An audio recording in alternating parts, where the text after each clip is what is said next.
Deva, and I'm the programming director. And I want to quickly introduce our very special guest, Dr. Stevens.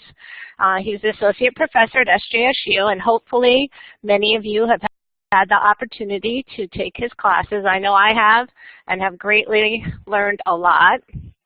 He's the author of the monthly column Office Hours in Library Journal. He has been researching and teaching about emerging technologies and the heart in and of librarianship for over 10 years, and he has delivered many, many conference presentations. His book, The Heart of Librarianship, was published by ALA in 2016 and features his Office Hours column. It is with great pleasure that I introduce Dr. Stevens. Hello, everybody. Can you hear me? First question. Oh, good, good. I'll turn on the video for just a second.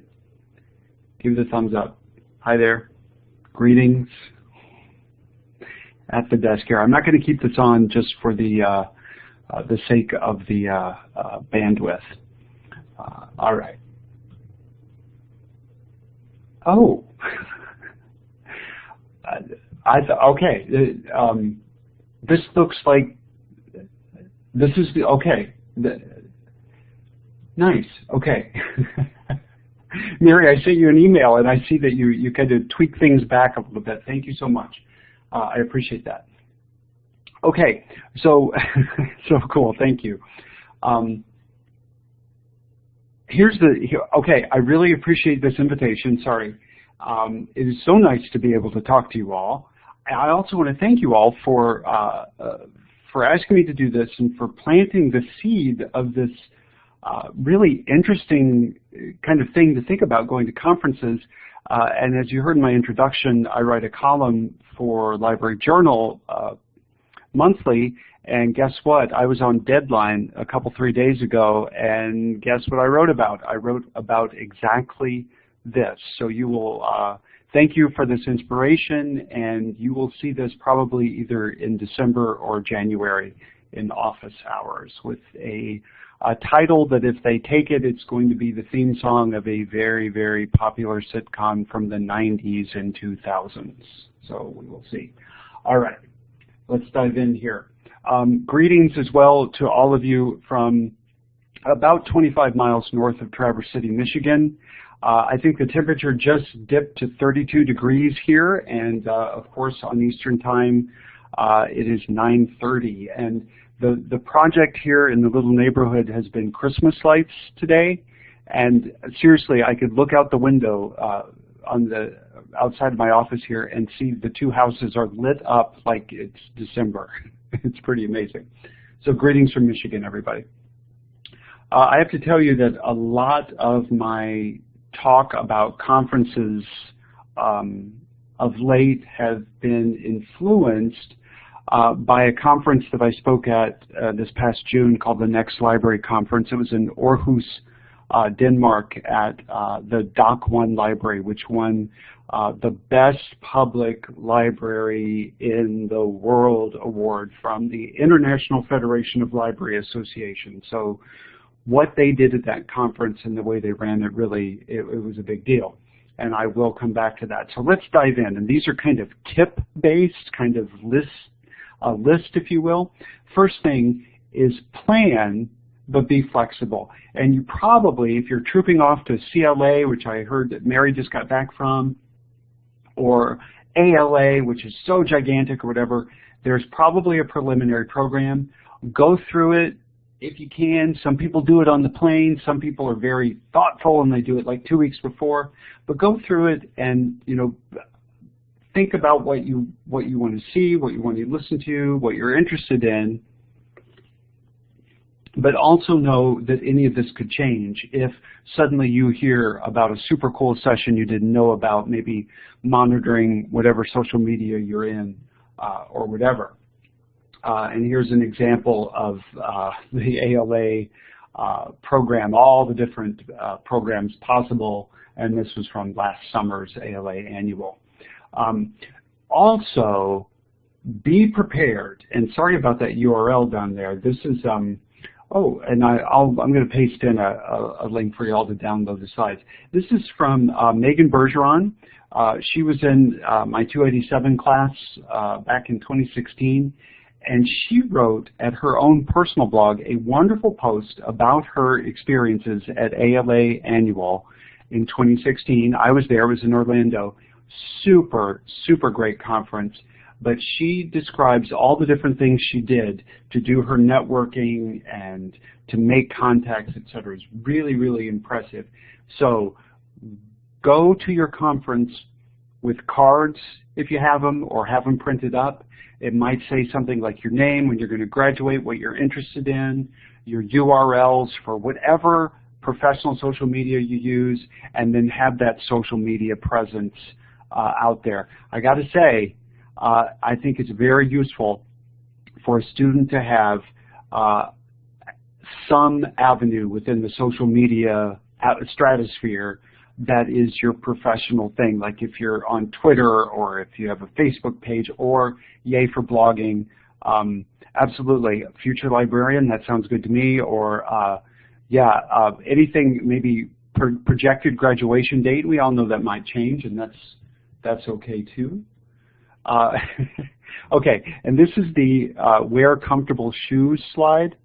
But really, seriously, going to a conference can be a bit stressful as well, so take care of yourself. And that might mean planning your travel so you're not like making 3 jumps and you don't arrive in Orlando or wherever you're going at midnight or whatever, and then you have to find your way to your hotel.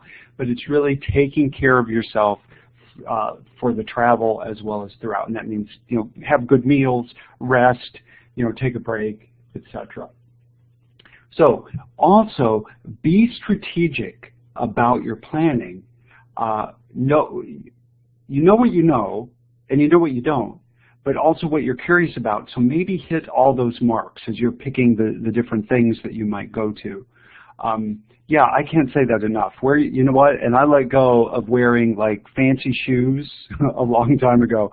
I wear shoes that let me walk, because if you're walking in a conference center, and in Orlando, I had a mile walk from the hotel to the conference center like 3 times a day.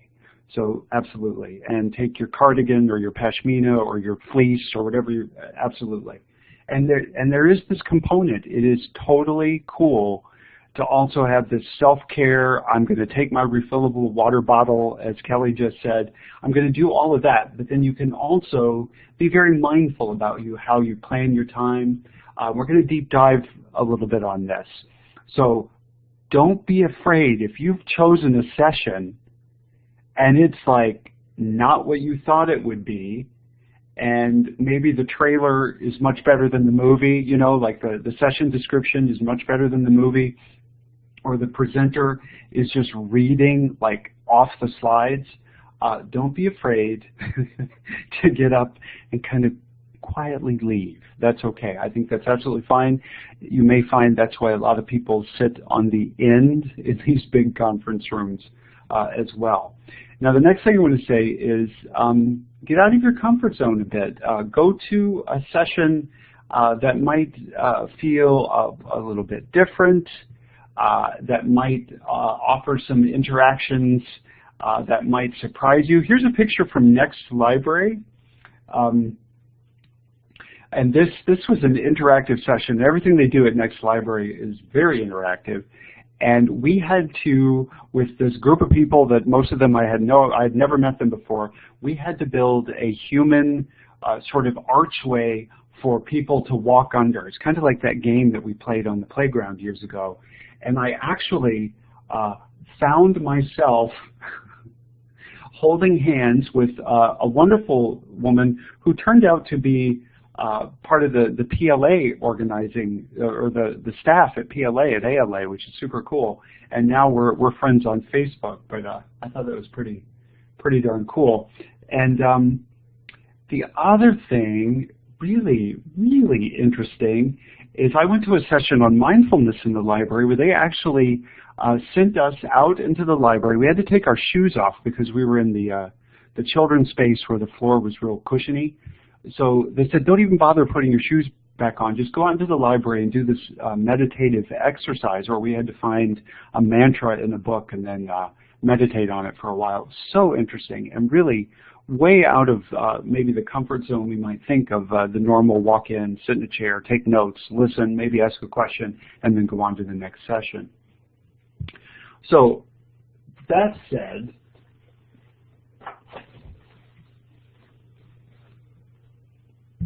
oh, sorry about that. Okay, sorry.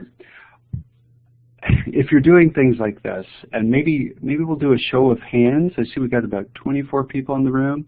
How many of you might identify on the more introverted side of the spectrum than the extroverted?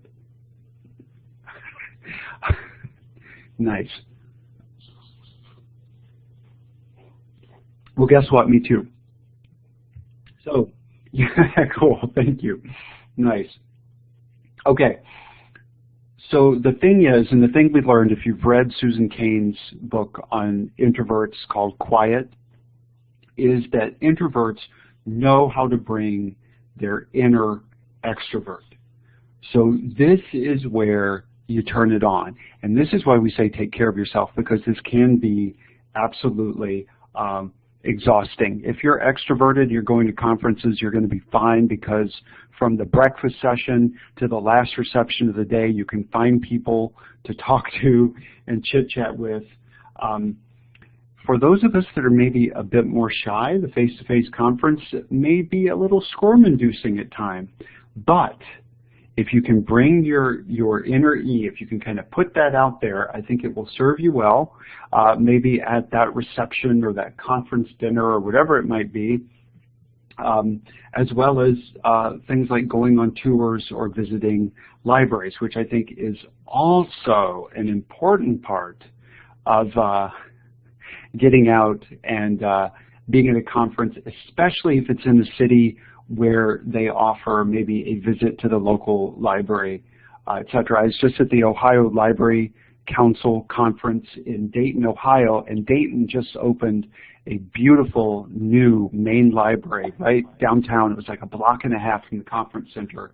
And I went, and it was beautiful, and they had music and they had food, and they closed the library for everybody but us. So it was super cool to move around the space and get to take pictures and to get to talk to people.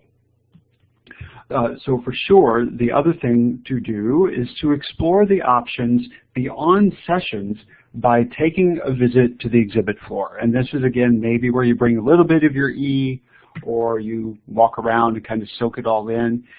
There are vendors there that will talk your ear off. If you are looking for information about a certain thing, they will gladly speak with you. There are also, and this is kind of a famous ALA type thing, PLA type thing, and I remember being told this is back in the day when I first started going to conferences, is, you know, they give away a lot of stuff.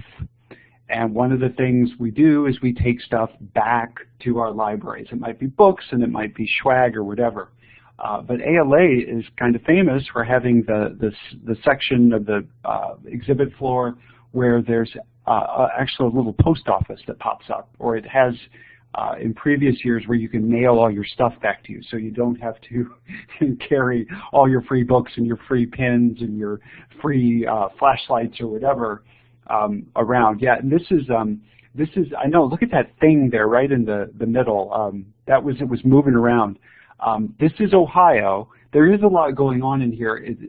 Under the 200, they had a little photo booth back there where you could take a picture in a plane.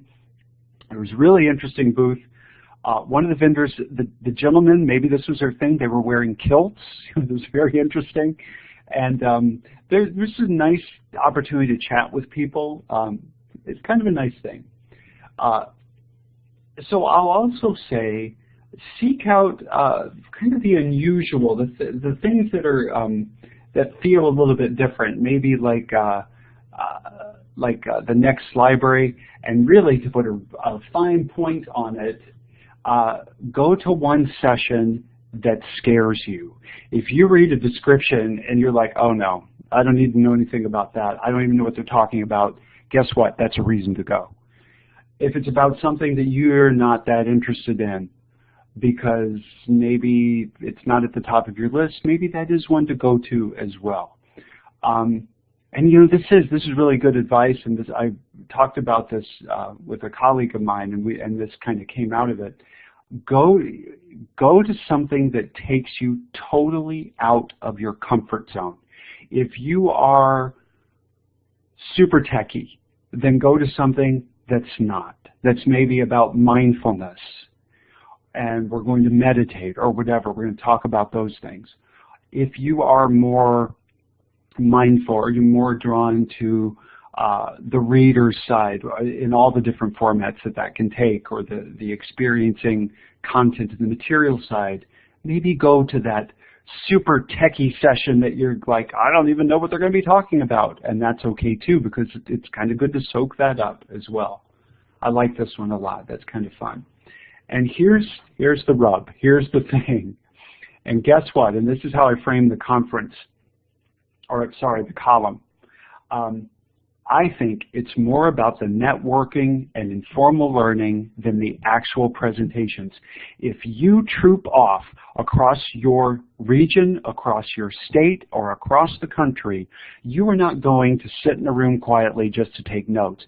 I hope you are going because you're going to network, and you're going to talk to people, and you're going to find out what's going on in the profession, especially as it relates to the areas that you are interested in.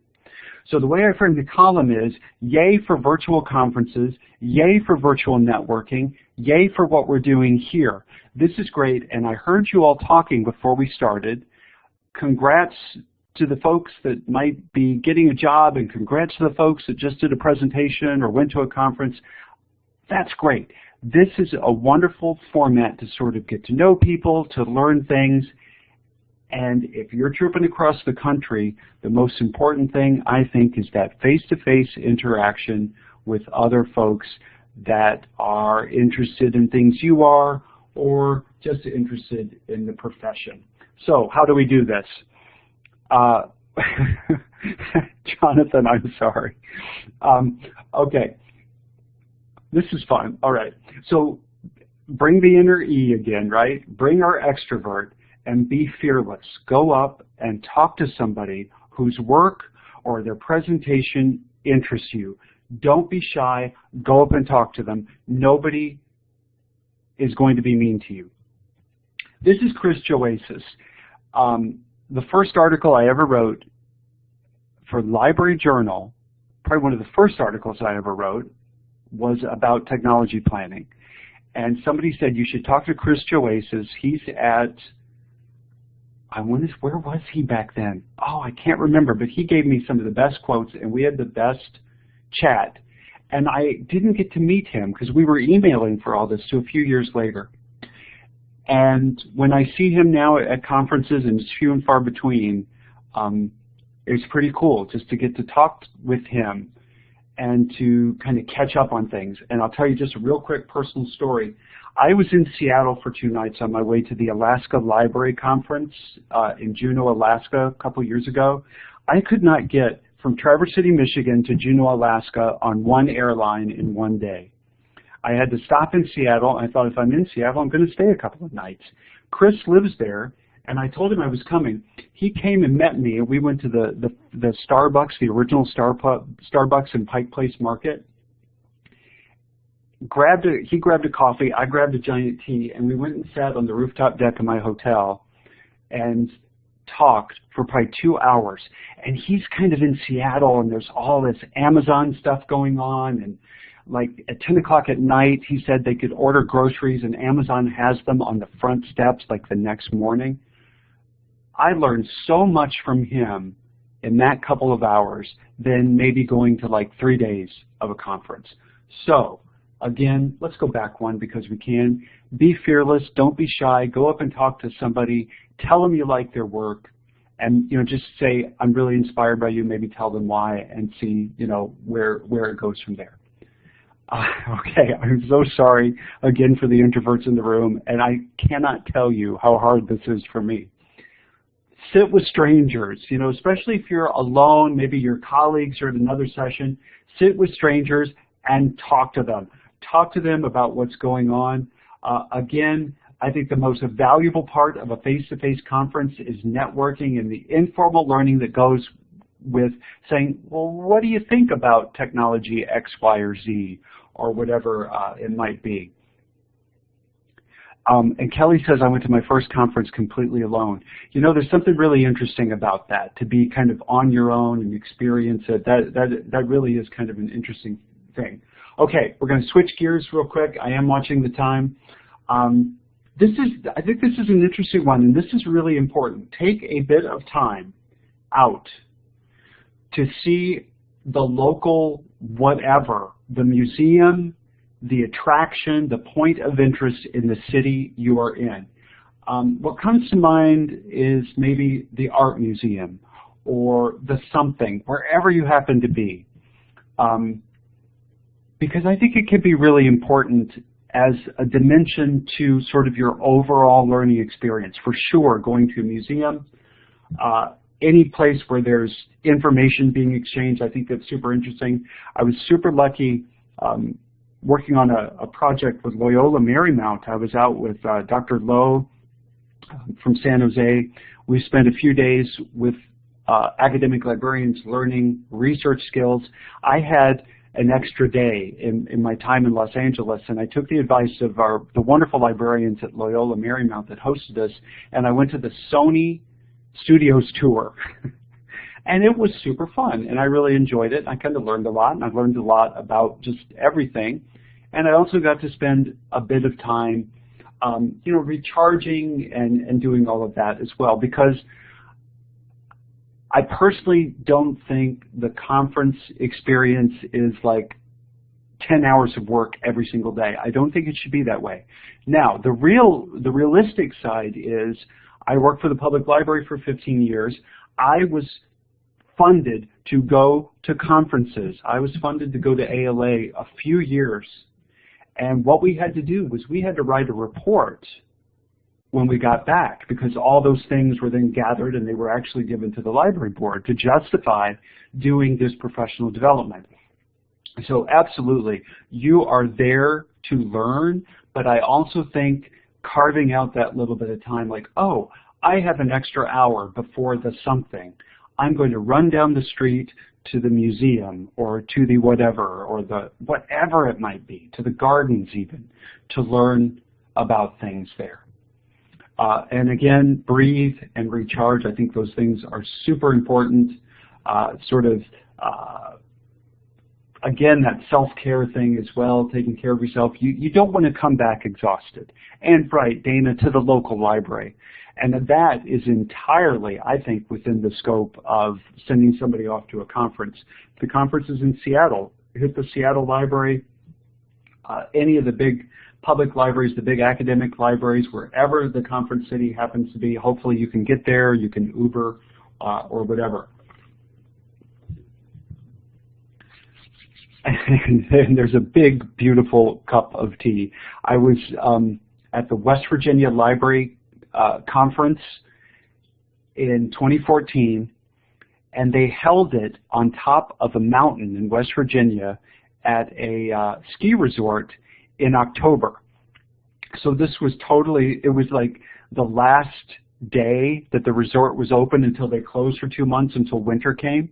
So it was kind of like The Shining, because everybody left. And I had to stay one more day before I could leave. And it turned cold and it actually snowed. So yeah, it was pretty cool. So as I said, you probably, if you are funded to go to something like this, you try not to watch the chat too much. If the question comes by, I'll try to grab it, or we'll do it in the Q&A time.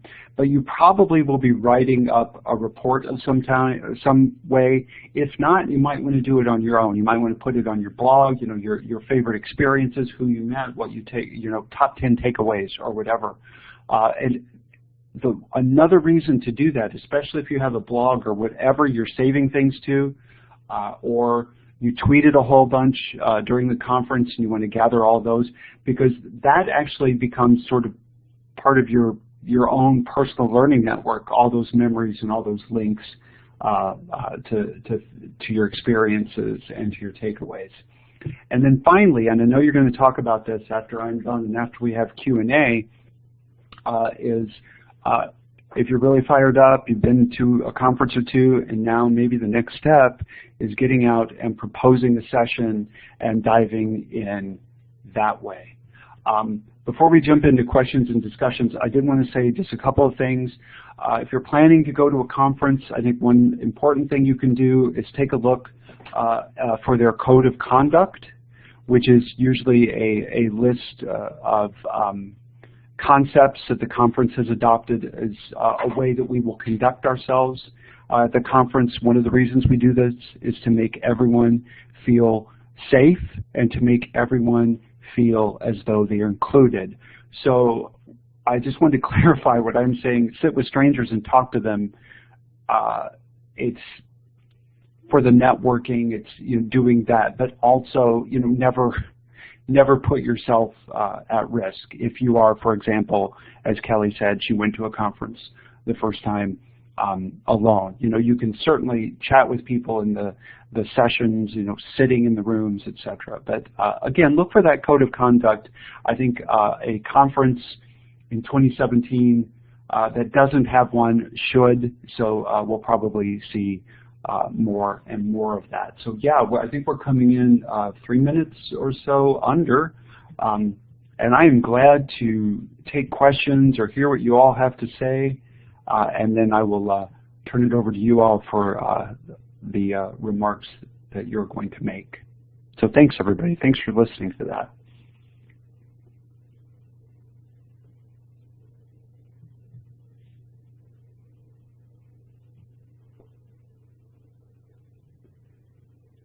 Jonathan, please go ahead.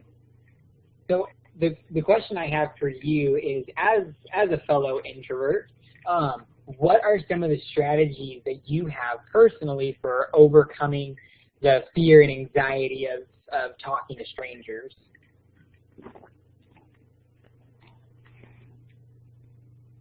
What a great question. Okay. In the reception situation, I think it's pretty easy there because people mingle and they kind of move group to group. You might talk to people that way. Sometimes if you go to a meal and you are seated, you automatically get people to talk to at your table.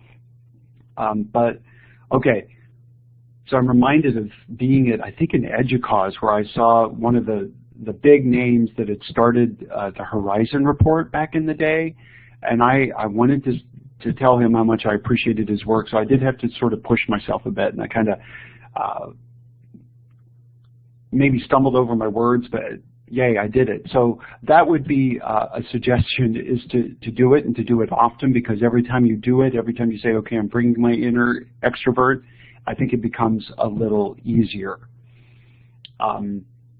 Receptions are a little bit more informal, and I think that helps. People might be, having a beer or drinking a glass of wine too, and if you are, if you imbibe, that also helps a little bit. But I think you just have to push yourself a bit, and I don't know if that's a good answer or not. And yeah, I'm sorry to have to bring up the liquid courage. It's a great way to say it, Dana. But it does sort of, kind of smooth things out, just that reception atmosphere.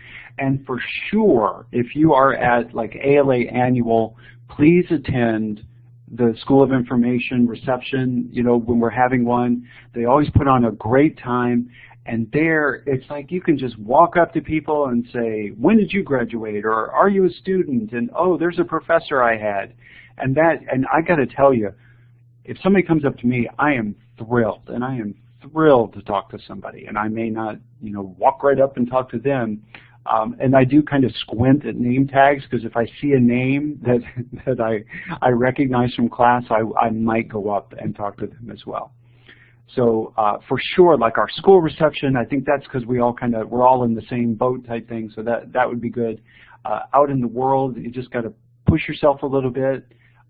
Maybe take a turn of the room and just see what it's like, and then just see who you might talk to. Other questions?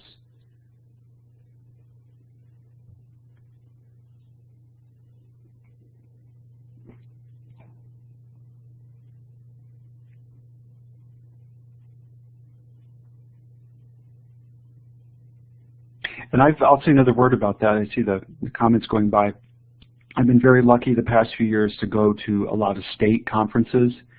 And don't be shy. If somebody from our school is at a state conference, please come up and say, hi, I'm a student. I have selfies from Colorado and all over where taken with students, which I just think is so cool. And then we get to post them. And how cool was this? A couple of my colleagues from the faculty actually came to Traverse City for a conference, and we actually got to do that selfie. Wow, we're all in the same place too as instructors. It was super cool. Other questions? Yeah, Dr. Stevens, I have a question. This is Mary. I was wondering, you've been to so many conferences, and how do you decide which ones to go to? How do you even know about all these different conferences?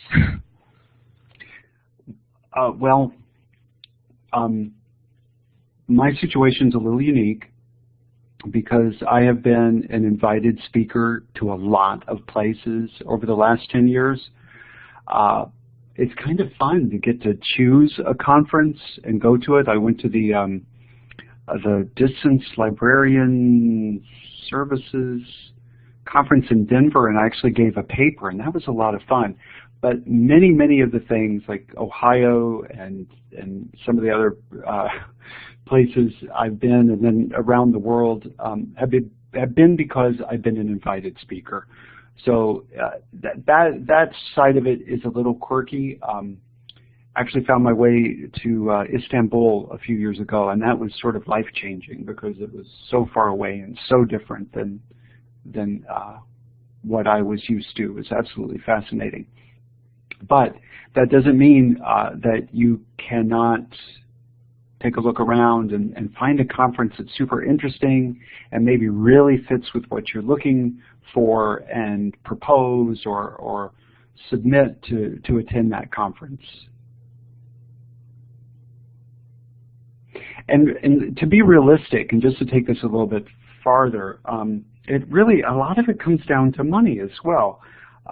There's something to be said about regional conferences or state-level conferences. Those are probably easier to get to no matter where you are, if you're in California or wherever you happen to be. You can kind of plan on the national conferences.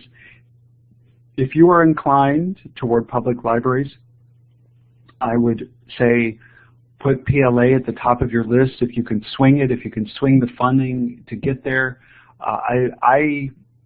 I've been to many PLAs, and probably for me, being a public librarian for 15 years, and even now, probably still, it's kind of like, and I'm quoting my colleague, Martin Gardner, I'm with my people, because I think that's where I grew up in libraries.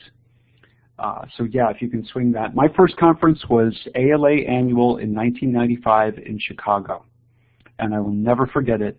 And I did, Jonathan, to go back to your question, I just was lost, beyond lost, and I saw this fellow standing in front of the Hotel Intercontinental, and I thought, he's a librarian. And I walked up and I said, I'm looking for this, and I'm really lost, and this is my first ALA. And he was so nice about it, and he set me in the path I needed to go on. Wow, what great memory to think about. Oh, Sweta, that's a good idea. It's so hard though because everybody has their own interests, but that's a really interesting idea. Other questions or thoughts or whatever? I have a question. Since ALA was your first conference, do you recommend that as a first conference? Okay. I would say yes, but I just realized I probably said that wrong, and I apologize. I went to I was in Indiana. I grew up in Indiana. I was a public librarian in Indiana. We had regional meetings, and I went to those, and that was really just like walking down the street to the little conference center in South Bend, Indiana, like a couple of years before that. But my first national, real and true library conference was ALA 1995. Yes, I would recommend it. If there was a way, if you can't get to your state conference, which is always like a good jumping off point, to go to annual, absolutely, because it is it, you know, to see maybe 25,000 library folk descend on a city and pack the restaurants and go to the bars and fill the exhibit hall and all the sessions and walk between the hotels. It's something to see. And I remember young librarian, I didn't even have my degree because I got my degree in December of 95.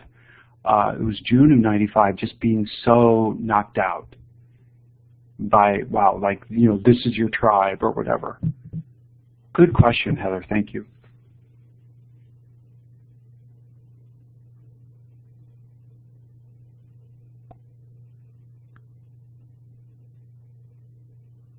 Yeah, near Aaron, that's right. ALA was in Chicago. I was 100 miles away, and we sent probably 20 people from my library to that conference. And, okay, when you're in your professional positions and you may be going to conferences, probably the reality is you're going to share a room. So find somebody you think is super cool on your staff so you can be like roomies at ALA or ACRL or PLA or whatever, because that makes it fun as well to have that roommate type thing. Oh, good point about conference attendance. Advice on business cards. Shelley C. says, ARLA's conference in New York City in February. Put on your URL for whatever social media you use professionally. Give graduation dates, maybe your interests. I think it's really interesting. Like if you could come up with a couple of lines about what you want to do in the profession, I think that'd be really interesting to put on the cards.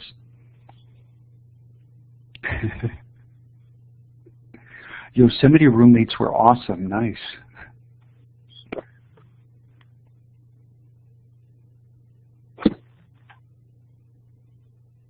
I was always worried that they were going to like put me in the room with our library director, but I think they always gave him his own room, because I think that'd be weird to be like a new librarian and have to share a room with your library director.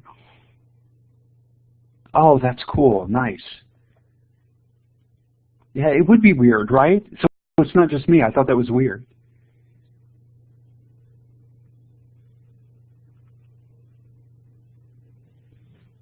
Oh, Moo cards are great. Moo.com. That's a really a nice thing, because you know what that does as well. Aaron, thank you for that.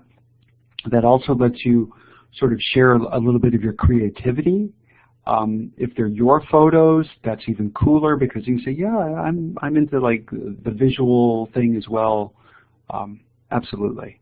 Yeah, coworker, director, not so much. Absolutely.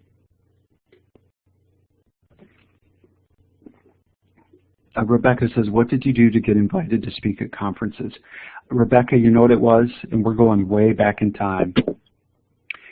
It was, I started a blog called Tame the Web on April 1st, 2003. The blog is 14 years old now, and I ran my mouth on that blog about various things at a time when blogging was so unique and so new. It opened a lot of doors for me. And I did get to publish. I got to write for Library Journal. I got to be in other publications, and it got me kind of out there. And I started being invited to conferences.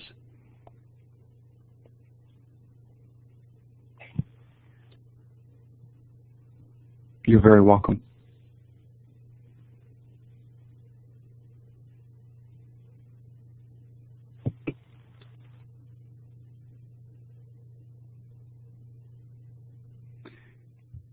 Yeah, about 5 more minutes. Thanks, Jonathan. Any other questions? Dr. Stevens, where are you going next? I am actually on a little bit of a break, which is super. I'm going to Florida for just to be with my family in about a week or so. But I have a thing scheduled in February in Wisconsin, which that travel will be interesting. And I will tell you, because it's been announced, I'm going to give the keynote at the joint conference of the Australia Library and Information Science Association, the New Zealand Library and Information Science Association, and the Asia Pacific Library Association in July of 2018 in Queensland, Australia. Super excited about that, and haven't really said much about it other than I think a couple of tweets. I've been to Australia a couple of times to do research and to speak, and yeah, it was a big deal. And I got to tell you, they are so nice. They are so nice at conferences. If you ever, okay, and I'm going to watch the time, forgive me. If you ever have a chance as you move into your professional careers to go to a conference outside of the U.S., do it, because it is so interesting. You know that global component we have now, Comp O, in the portfolio? I cannot tell you how important that is, because it is so interesting to see what's happening in libraries outside of the U.S. I mentioned IFLA early on, International Federation of Library Associations. They meet all over the world, and it's kind of a high level, lots of stuff going on, but there are people giving papers there, and they're presenting research. I got to do a panel on large-scale learning with Dr. Hirsch back in 2014 in France. I never would have gotten to go to France without getting to go to this conference. If you can fit that in, if that is something that interests you, and I think understanding global librarianship is something that we should all be kind of aware of and participate in, put that on your list. It might not happen as you are a new hire, but it could happen in the first few years of your employment. So, yeah, absolutely. Even, you know, into Canada, if you're coming from the U.S., yeah, I was aware of the Comp O event. I think that's great, and that actually kind of got us talking about it in my 287. I will be teaching the Hyperlink Library next fall. Yes, I am on sabbatical in the spring, and I'm super excited about that. Okay, and Mary says, I would love to hear your recommendation for... Okay, and next library, just put this on your radar. They're going to be in Berlin in September of 2018. And then they'll be back, I think, in Aarhus in the summer of 2019. It's a little harder to get to. Denmark is an expensive place to visit, but it is so interesting and it is so engaging. In 2012, the folks at Anythink Libraries and the Colorado State Library, they did a conference called R², Risk and Reward. And they really modeled it a bit on Next Library and what was happening in Aarhus. I wish they would do it again, but I think it was something that could not, it was very hard to do more than once. But watch for things like that, for things that are more interactive, more you're on your feet and you're learning type things, because I think those can be really, really life-changing in the professional sense of the word. Yeah, Berlin is lovely. Dr. Stevens, at the beginning of the presentation, you mentioned something about providing a link. Oh, yeah. Here, this is actually on my clipboard. Stand by. This, well, yeah, this is the slides. If you want to download just my slides. And Mary, I really appreciate you kind of putting the Creative Commons back and all that. I so appreciate that. Thank you. But that link there to Dropbox, you can download a PDF of just my chunk. And please, I hope you make the rest of it available, because I looked at it and there's some super cool stuff like after my slides as well. So don't miss those, but you can download my slides if you are interested, and like follow the link for Megan's blog, etc.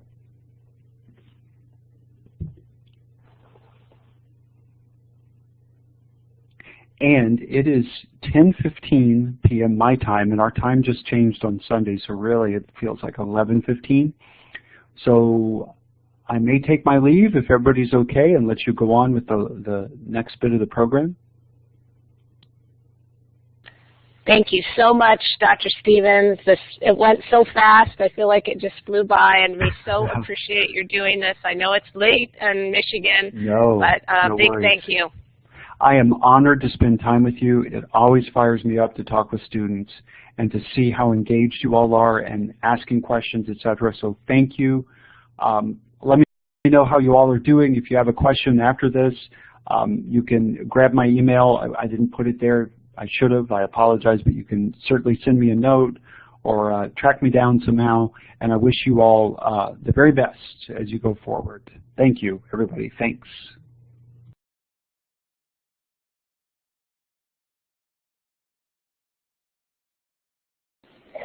Hi, So everyone. I was just saying, please stick around. We got a few more things we want to leave with you guys before you take off for the night. All right.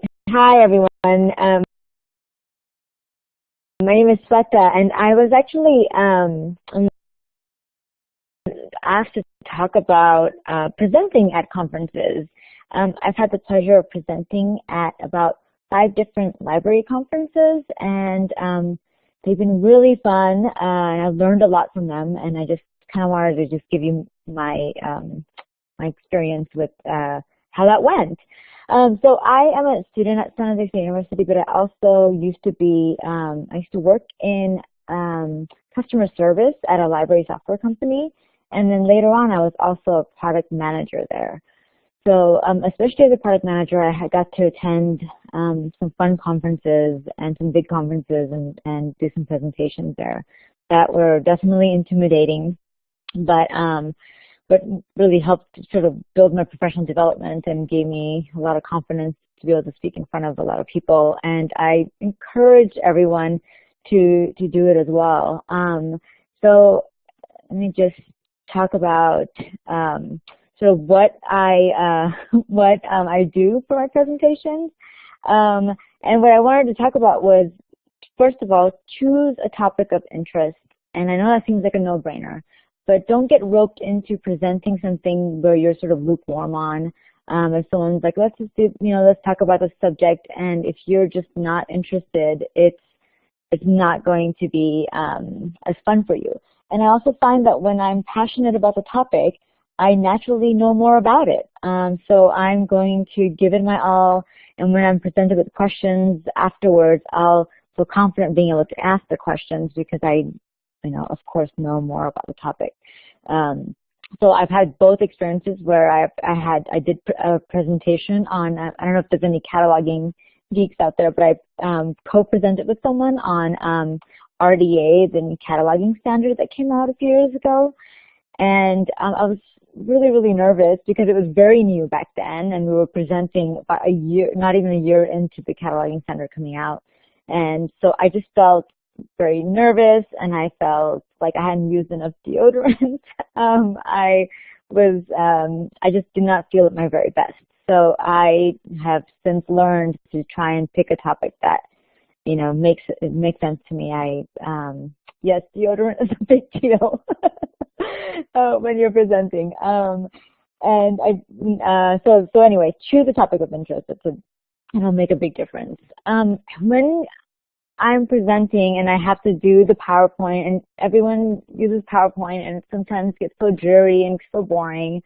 It's so refreshing to see something like Dr. Stevens' pictures, where he took his own pictures and he was showing us his pictures, and it just adds just a layer of interest than just getting stock photos from the internet. And what I really liked about, just doing your own thing, when I said, choose the topic you're passionate about. Well, post pictures of things that kind of get you excited.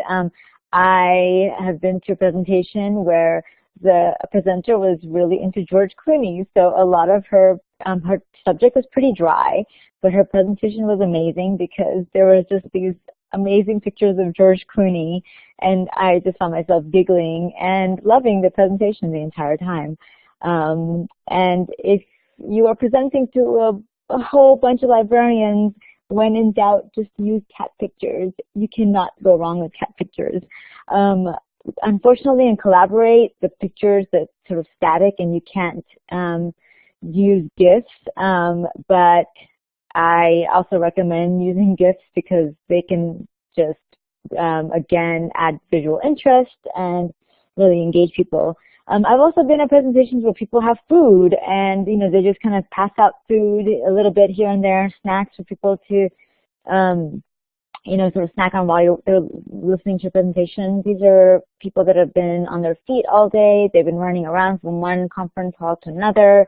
So it's nice to have some snacks. And Dr. Stevens mentioned about making the presentations interactive, and he even showed some pictures of what people were doing at a particular conference, and I thought that was great.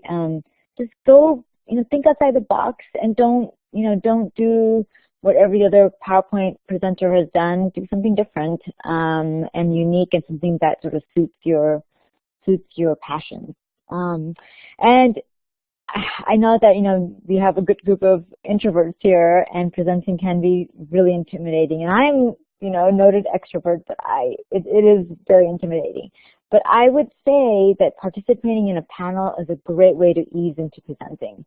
So going, sitting in a panel where if you're an expert, that's great. And if you're not an expert on something, where you feel like, I don't know enough about this topic, then volunteer to be a moderator. That's a great way to still get up on stage and still sort of look over a sea of, you know, people, but you can just sort of help moderate the session and not feel like you need to be an expert on everything. And you can coordinate questions ahead of time, whatever it is.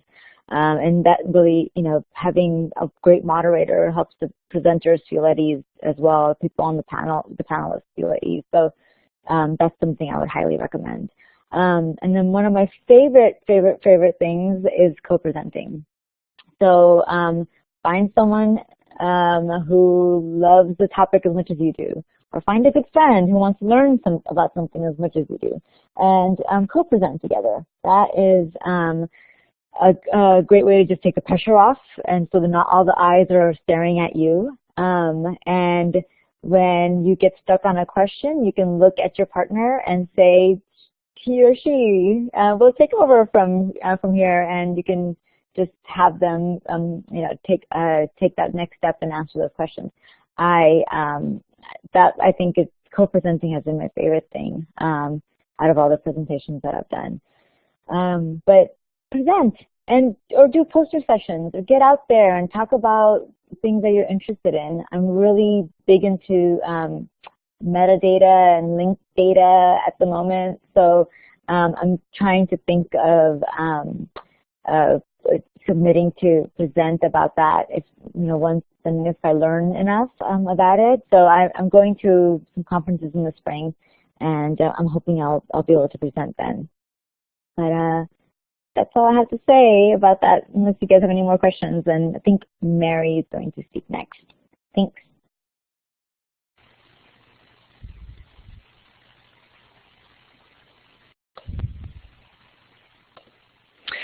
Hey all, I'm Mary. I'm the programming director, and I'm going to just kind of go through what I've got pretty quickly. And if you want, you can download these slides or email me, and I'll email you the information, because most of what I have is informative ideas for presenting. So benefits. Dr. Stevens mentioned all the swag, but that's not really a real good reason to present, because the swag is pretty crappy, actually. That's my personal opinion. I don't know how many keychains I need, but I certainly don't need 40 of them. So the benefits: learn a lot about a topic, engage ideas with others interested in the same topic. You become known in your area, and then, like Dr. Stevens, you get invited to conferences, and you get to go to France and Turkey. Develop your presentation skills, develop your professional experience, and of course, it's great on your resume. find a conference. These are some links to where you could go to look for conferences that are in information science. So take a look at the links. And what I always do when I'm presenting is I select 3 or 4 that I can send proposals to that are on similar topics. So I can kind of write a proposal and then draft that proposal for each specific conference. So it's more likely that I'll get an accepted proposal and it's actually not that much work. So I highly recommend picking 2 or 3 or even 3 or 4, and always trying to pick some local ones because they're so easy to get to and a lot cheaper.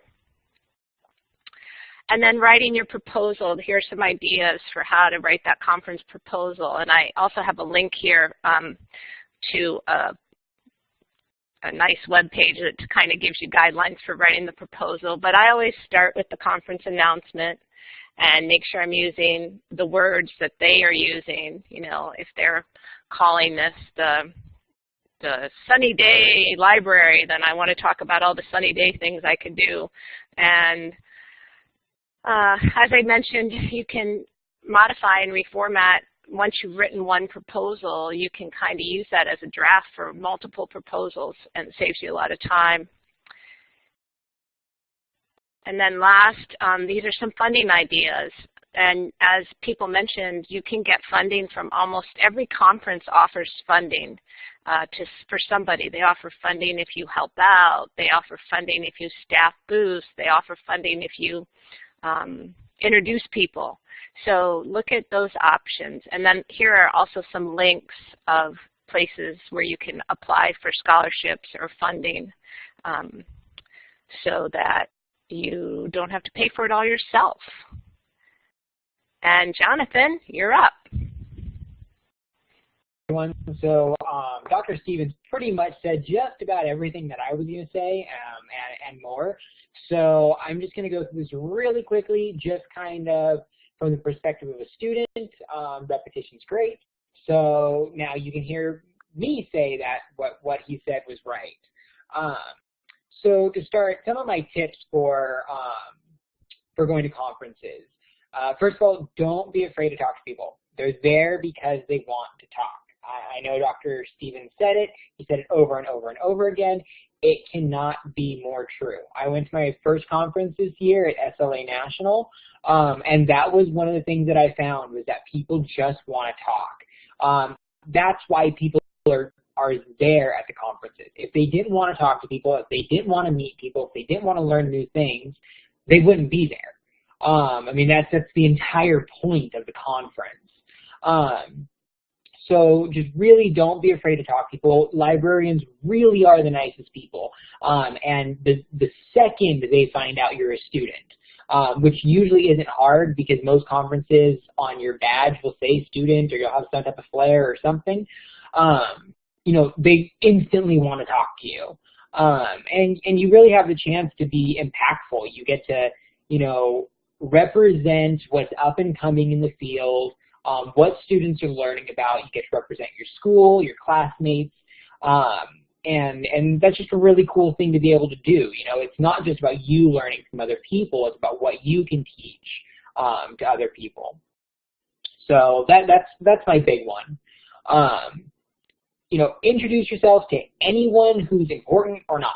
If they are interesting to you, introduce yourself. If you hear them asking cool questions at a presentation that you were at, go talk to them. Go introduce yourself. Tell them that you appreciated their questions, their comments.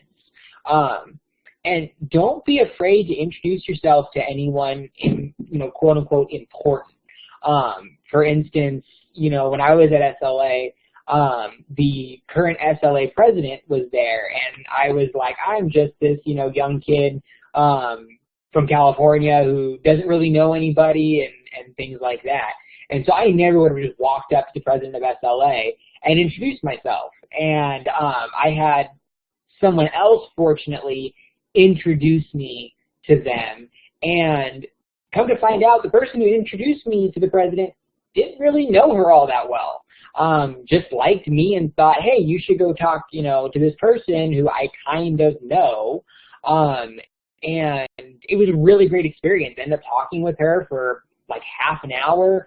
learned a lot of great things, and made a really, incredible contact, someone who I know I've been able to correspond with since, and has helped me in my professional development.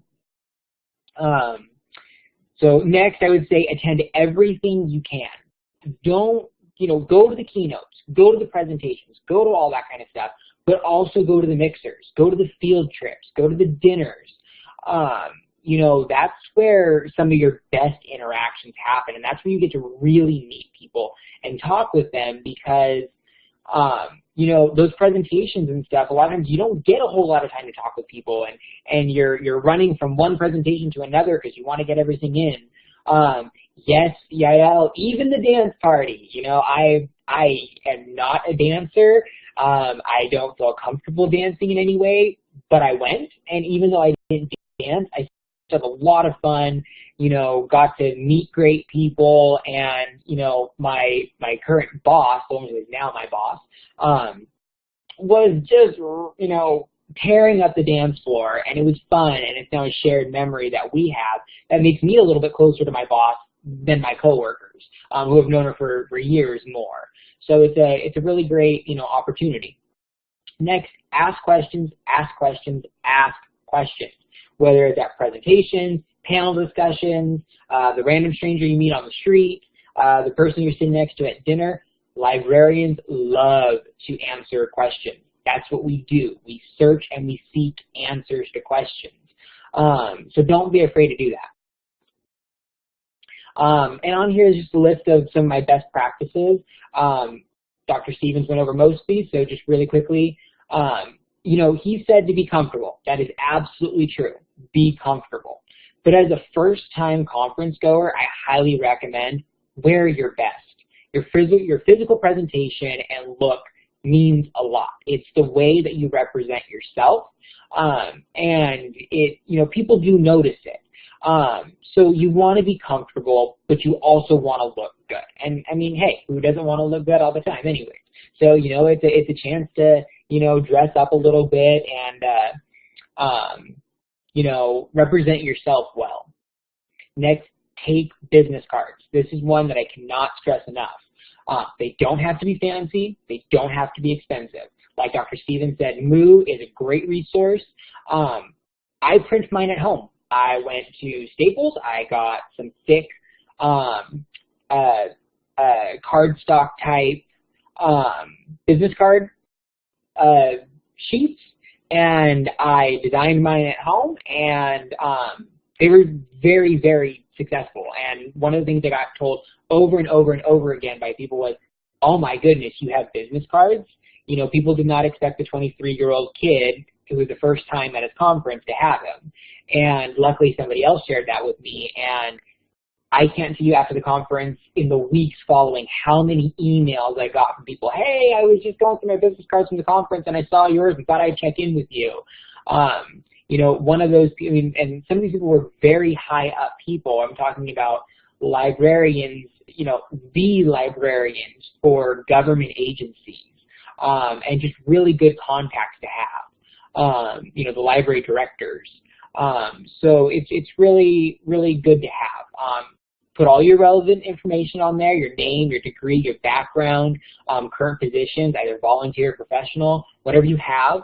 And if you have space, put some of your interests and your skills, good things that people can reference, when they're trying to remember you, because you meet a lot of people. The other thing I do is I take notes on people's business cards, because you do want to follow up with those people that you take their cards. And it's nice to have that personal note to say, hey, remember when we talked about this, or whatever the case may be. Be prepared to take notes, so have pens and paper ready at a moment's notice. I keep pens in my pocket, just because if someone hands me their business card, I want to be able to take out a pen and write down scribble a quick note. For example, there was a lady who I ran into who was a huge fan of Dr. Stevens. When I told her that I was at San Jose State, she was like, oh my gosh, you know Dr. Stevens? And I'm like, oh yeah, I had one of his classes and things like that. And so she was interested in knowing about when we were having this presentation. And so once I was done talking with her on her business card, I just quickly wrote Dr. Stevens on there. And I shot her an invite to come to the event tonight. So it's a great way to make connections. And my final advice is plan your schedule in advance. Don't be afraid to let things change, though. Sometimes you'll go to events and you'll feel like, oh, this is, great, but not what I was interested in. Go ahead and leave it. If if you're planning to go to an event that night, but something else sounds more interesting, and some people you've met and now starting to get along with are going to this other event, go for it. Go with them. Build those relationships and try something new. And finally, be open to new things. Just like Dr. Stevens said, don't be afraid to get out of your comfort zone. You may find hidden treasures that you never knew were there because it wasn't necessarily what you thought it would be. So yeah, I know we went a little over, so I'm going to go ahead and close out the night by saying thank you to everyone who attended. If anyone has any questions, feel free to stick around and ask them. I know a couple of us are going to be staying here. So if you have any questions, please let us know. Otherwise, have a great night. And once again, thank you so much for attending tonight.